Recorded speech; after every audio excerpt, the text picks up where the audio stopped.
ভারতীয় ওডিআই দলের অধিনায়ক ঘোষণা করলো বিসিসিআই। সেই গৌতম গম্ভীরের মতভেদ ক্রিকেটার এবার ওডিআই ফরম্যাটে অধিনায়কত্ব করবে।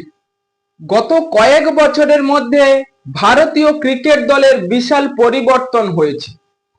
যেমন রোহিত শর্মা টি-20 ক্রিকেট থেকে এবং টেস্ট ক্রিকেট থেকে অবসর নিয়েছে এবং টি-20 ক্রিকেটে অধিনায়কত্ব করছে সেই সূর্যকুমার যাদব এবং টেস্ট ক্রিকেটে অধিনায়কত্ব করছে শুভমন গিল। ইংল্যান্ড ও ইন্ডিয়ার মধ্যে যে টেস্ট ক্রিকেট চলছে 5 ম্যাচের সিরিজ, শুভমন গিলের অধিনায়কত্বে টিম ইন্ডিয়া দুর্দান্ত জয় পেয়েছে। তাই এবার 2027 সালে যে ওডিআই বিশ্বকাপ রয়েছে, অর্থাৎ একদিনের সেই বিশ্বকাপ, সেখানে কে করবে ওডিআই ফরম্যাটে অধিনায়কত্ব।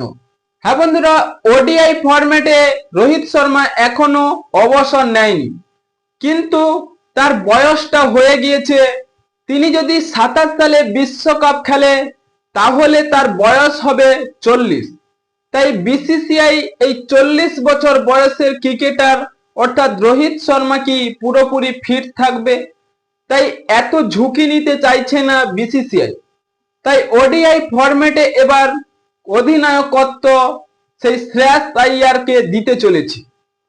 হ্যাঁ বন্ধুরা, গৌতম গম্ভীর এবার বিসিসিআই সঙ্গে পুরোপুরি মতভেদ করে নিয়েছে এবং প্রকাশ্যে এসেছে যে রোহিত শর্মার পরিবর্তে এবার শ্রেয়াস আইয়ারকে ওডিআই ফরম্যাটে অধিনায়কত্ব করা হবে।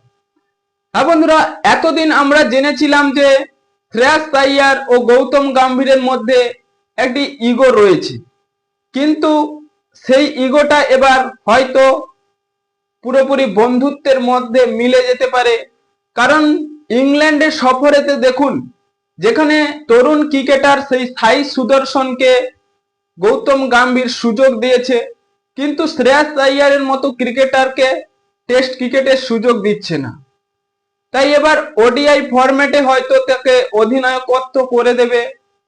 এবং শ্রেয়াস আইয়ারের অধিনায়কত্ব যদি আমরা দেখি, তিনি আইপিএল 2024-এ কেকেআরের অধিনায়কত্ব করে চ্যাম্পিয়ন করে দিয়েছিলেন এবং 2025 সালে পাঞ্জাব কিংস তাকে 26,75,00,000 টাকা দিয়ে কিনেছে এবং তিনি পাঞ্জাব কিংসকেও রানার্স আপ অর্থাৎ ফাইনালে তুলে দিয়েছে।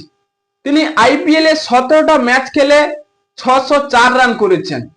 এভাবে যদি ব্যাটিং করে এবং অধিনায়কত্ব সামলে দলকে এত উঁচুতে নিয়ে যেতে পারে, তাহলে তার ওডিআই ফরম্যাটে অধিনায়কত্ব করার অভিজ্ঞতা এবং দক্ষতা রয়েছে। হ্যাঁ বন্ধুরা, ভারতের সেই প্রধান কোচ গৌতম গম্ভীর এবার প্রকাশ্যে বলে দিয়েছে ওডিআই ফরম্যাটে এবার শ্রেয়াস আইয়ার অধিনায়কত্ব করবে। আপনাদের কি মনে হয়, শ্রেয়াস আইয়ার কি টিম ইন্ডিয়ার হয়ে ওডিআই ফরম্যাটে অধিনায়কত্ব করলে আপনাদের ভালো লাগবে? এখনই আপনাদের মতামত কমেন্ট বক্সে লিখে জানিয়ে দিন। চ্যানেলটি সাবস্ক্রাইব করে আমাদের পাশেই থাকুন। ভিডিওটি শেষ পর্যন্ত দেখার জন্য আপনাকে অসংখ্য ধন্যবাদ।